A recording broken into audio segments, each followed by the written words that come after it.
Good morning, friends. Happy Palm Sunday, and welcome to worship at St. Andrew. I'm Justin Bullis, the Director of Production and the Online Worship Experience here at St. Andrew, and it is my privilege, as always, to welcome you here today. We are so grateful that you've chosen to join us here on our YouTube channel for this online-only worship service, condensed and concentrated for those of you who might prefer something a little shorter or something tailored specifically for viewing at home or on the go. Welcome to this sacred online space where you are invited, included, and valued as a vital and beloved member of our worshiping community. Please take a moment to check in at gostandrew.com/sign-in to let us know from where you happen to be joining us. You can also use the online form to let us know if you have any prayer concerns or questions about our church. If you would like to explore deeper engagement with the work God is doing in and through the St. Andrew community, you can email us directly at connect@gostandrew.com. We would love to hear from you. As Reverend Mark reminds us every week, St. Andrew is an open, affirming, inclusive congregation that welcomes saints and sinners, believers and skeptics, the lost and the found, the wanderers and the wanderers, families of all shapes and sizes, and people from every point along life's journey. No matter who you are or where you've been, no matter what you believe or even if you believe anything at all, you are welcome here and you belong here. So now, please sit back and enjoy Reverend Mark's sixth message in our Lenten series, 40 Days of Forgiveness. When the time came, Jesus took his place at the table, and the apostles joined him. After taking the bread and giving thanks, he broke it and gave it to them, saying, "This is my body, which is given for you. Do this in remembrance of me." In the same way, he took the cup after the meal and said, "This cup is the new covenant by my blood, which is poured out for you. But look, my betrayer is with me. His hand is on this table. The human one goes just as it has been determined. But how terrible it is for that person who betrays him." They began to argue among themselves about which of them it could possibly be. Who would do this?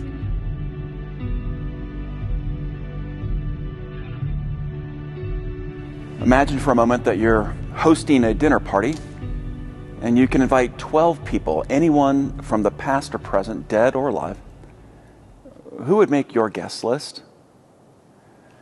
If you're like me, you might consider some famous people, perhaps some writers, poets, and artists, Mark Chagall, Emily Dickinson, Maya Angelou, perhaps a few activists and politicians like Dorothy Day, Simone Weil, Lincoln, and Mandela. Maybe some musicians or comedians like Robin Williams or Sarah Silverman, Rachmaninoff or Prince. Since I'm a minister, I should probably throw in some religious people, Jesus, Mother Teresa, and Gandhi. Can you imagine seating Robin Williams across from Gandhi and hearing Gandhi giggle all night?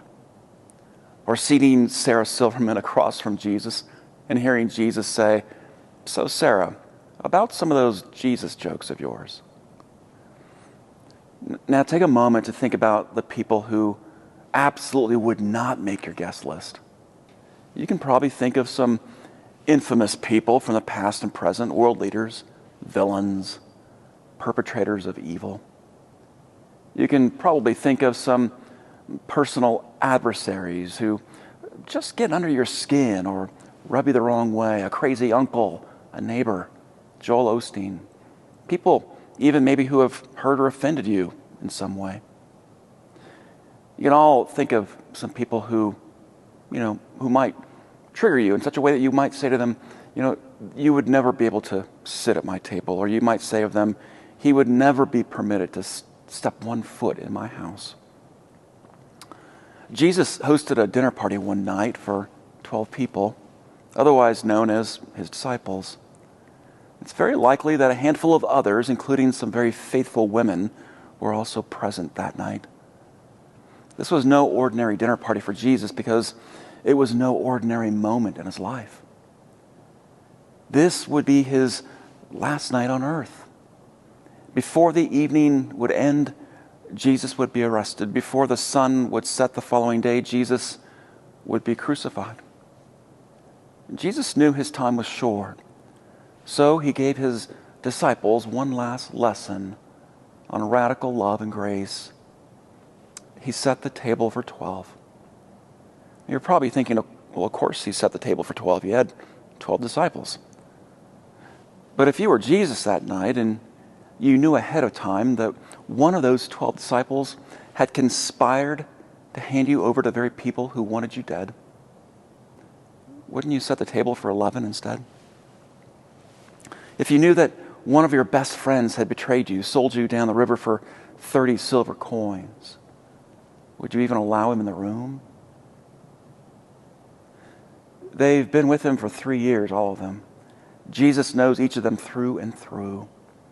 He knows what matters most to them, what makes them tick, what they've all left behind to follow him: fishing nets, accounting ledgers, livelihoods, even families. They've spent so much time together. They've been through so much together. They've come so far together that now they are like family. But Jesus knows that one of them has set in motion this unstoppable, violent plan that will lead to his execution.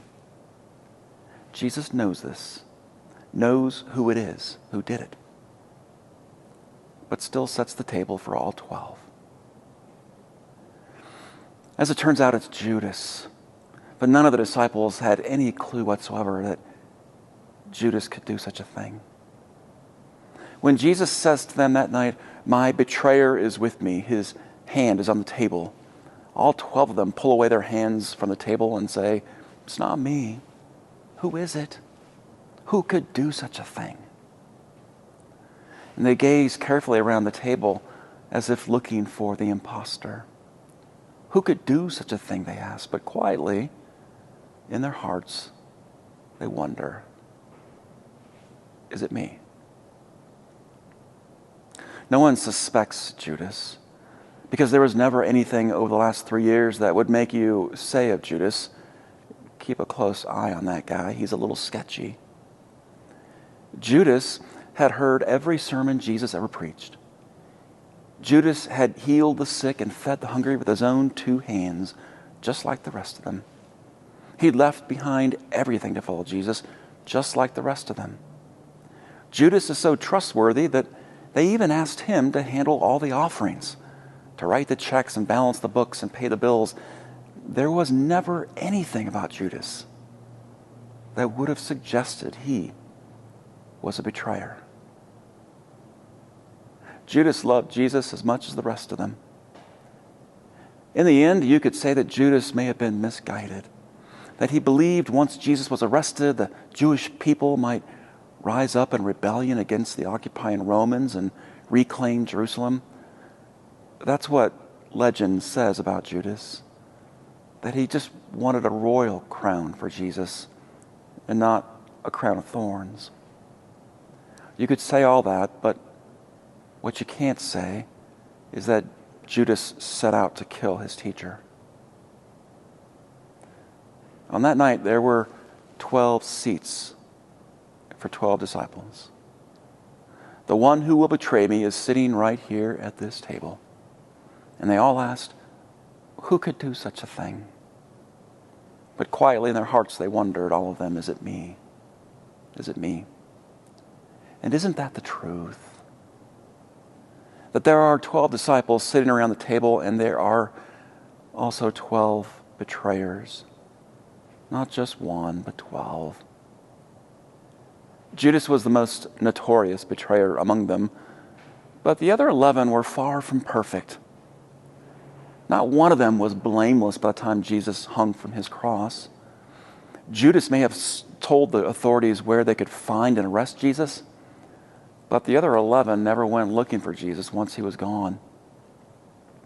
Judas may have handed over Jesus, but the other 11 deserted him. They locked themselves in a little house while their best friend hung from a cross. Judas may have betrayed Jesus with a kiss in the garden, but hours later, Peter betrayed Jesus with a lie in the courtyard. I do not know that man, he said. I swear I don't know Jesus. What is betrayal? The Greek word is paradidomai. It means to give someone into the hands of another, or to hand someone over to another power, to deliver them even to prison. Today we think of betrayal as a breach of trust or an act of disloyalty or unfaithfulness. But paradidomai suggests it's more than that. Ultimately, to betray someone is to say, I'm no longer responsible for you. I am passing you off into the hands of another, into the hands of the world.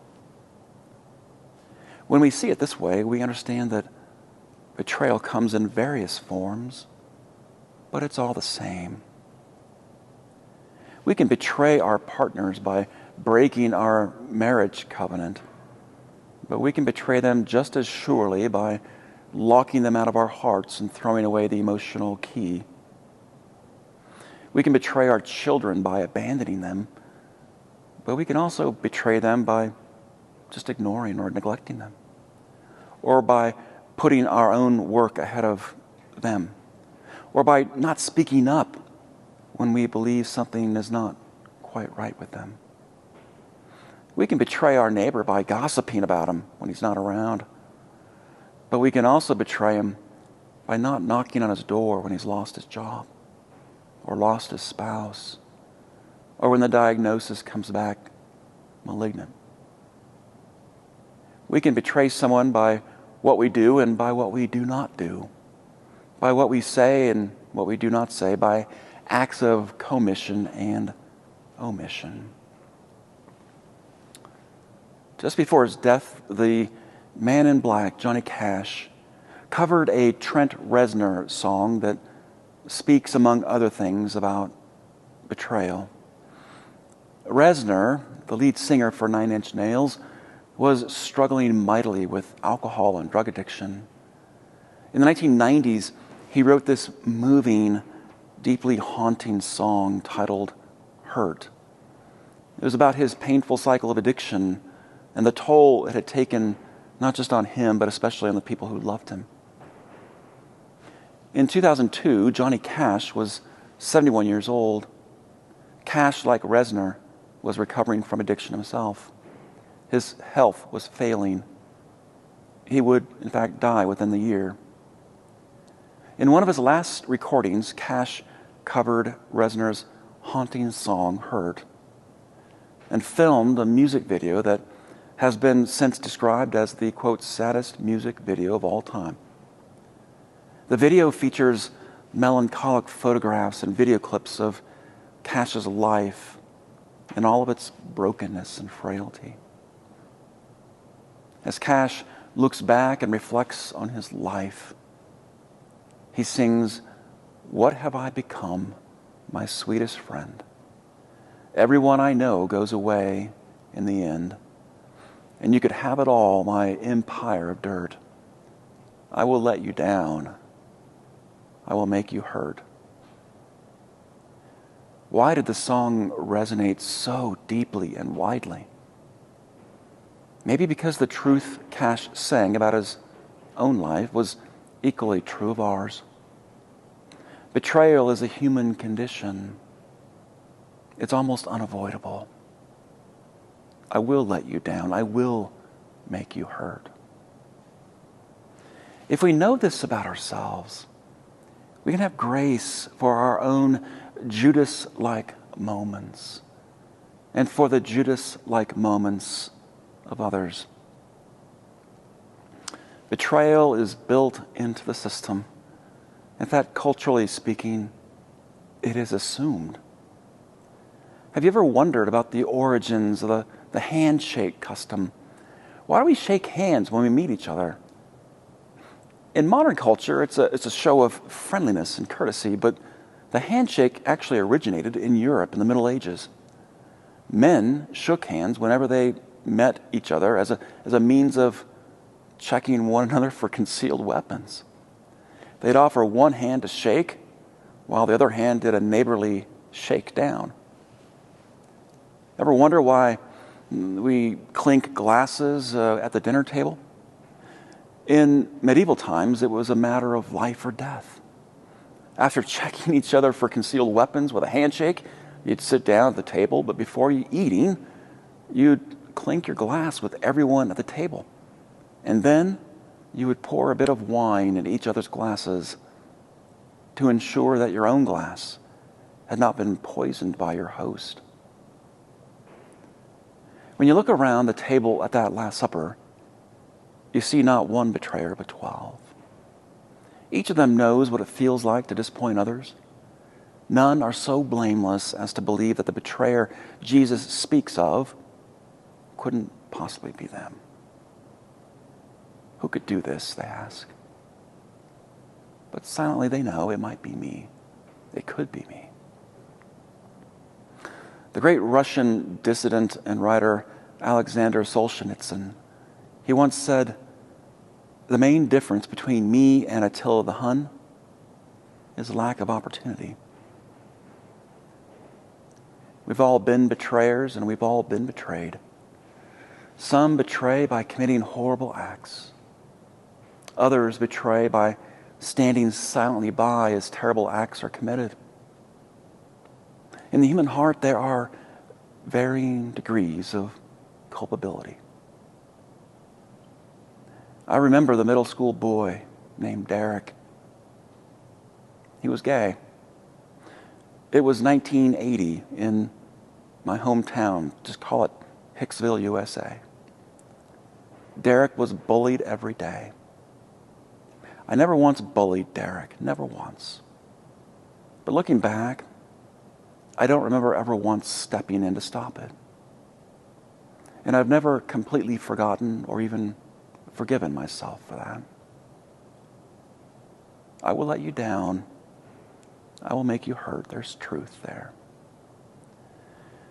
We can't go back, but with this last lesson of Jesus around that table, we are reminded that in every moment we can redeem the present.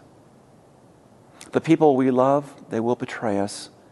We will betray the people we are given to love, but watch what Jesus does at the table. You might miss it if you're not looking for it. Jesus gives his most radical lesson of all. He sets the table for all 12.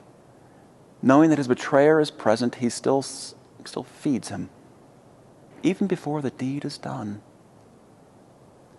It was one last lesson that even betrayers, even those whose betrayals would be sure to come, are given a place at the table of Jesus. And his lesson is this: take and eat, he says. Judas, this is my body given for you. Jesus could have called Judas out. He could have asked Judas to leave the room. He could have shamed everyone, shamed Judas in front of everyone. But Jesus chose instead to feed him. This cup is my life poured out even for you. This bread, he says, is my body given even to you. I think what Jesus was saying was, before you can hand me over to the world, I'm already handing myself over to you in love. Forgiveness precedes the betrayal. Grace comes before the deed. Most betrayals we experience will be far less consequential than that of Judas.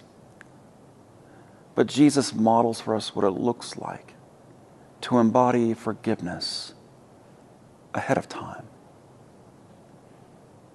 A minister of an urban church was walking through the church parking lot with his wife one evening when they encountered a crisis in progress. An elderly man who'd been walking by the church had suffered a heart attack. He was lying on the sidewalk.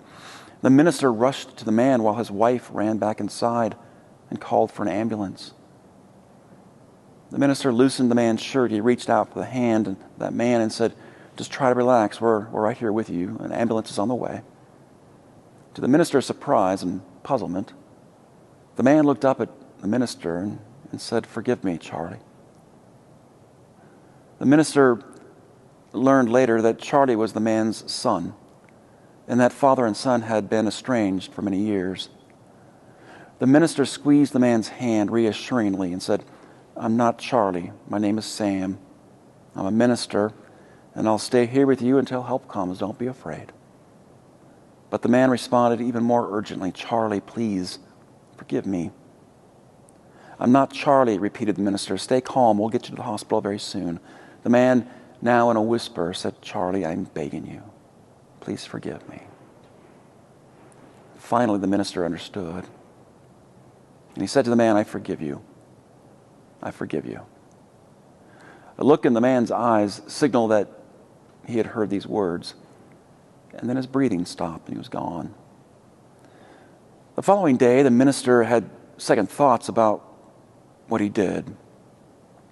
What right did he have to speak a word of forgiveness on behalf of the man's son when the brokenness between he and his son was still ongoing? But gradually it came to him. This is how the Christian life works. We are always living God's future in a broken present. The gospel is always a word of grace and forgiveness from God's future, spoken ahead of its time.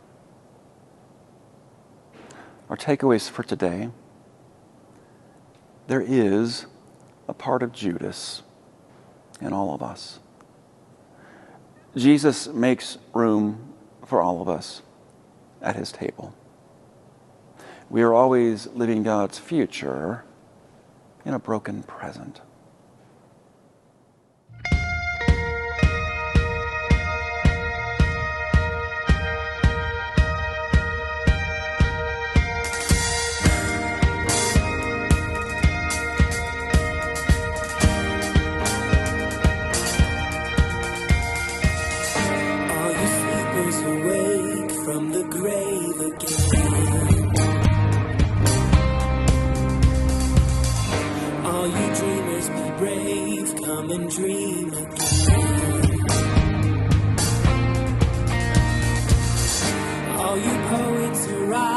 Let your story be told. Oh, all you singers sing out. Let your anthem roll. Your anthem roll. For we know the curse is broken. Hope is rising up. Oh, the streets are singing Hosanna. The King has come.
The body longs for adventure, the soul hungers for inspiration, the heart yearns for the quest of a lifetime.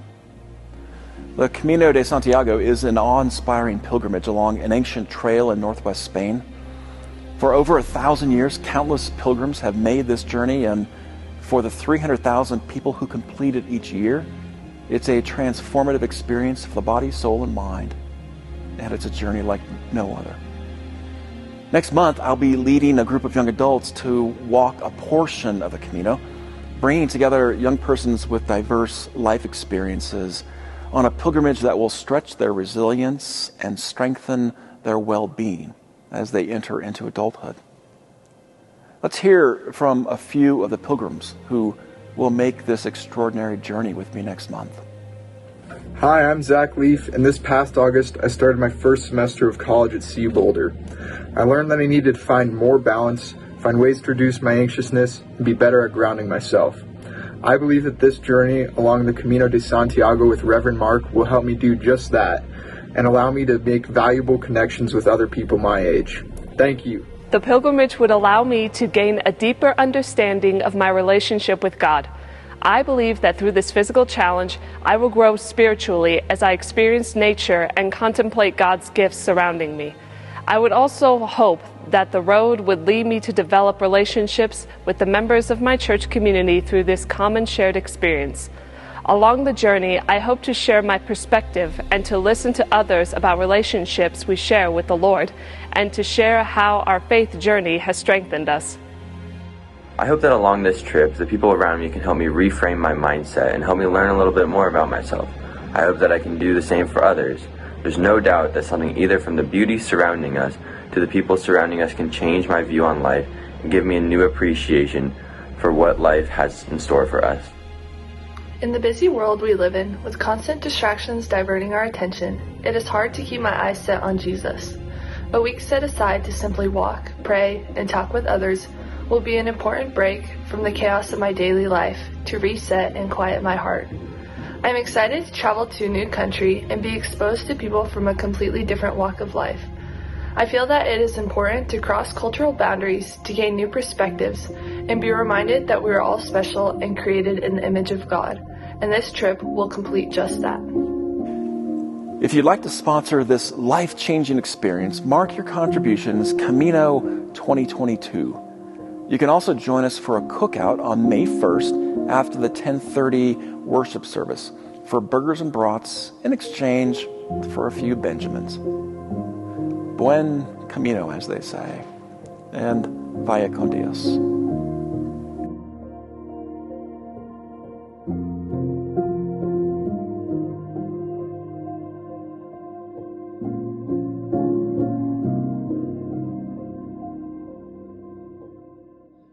And now, as you return to the rhythms and routines of your busy lives this week, I leave you with this Palm Sunday meditation, written by Cheryl Laurie.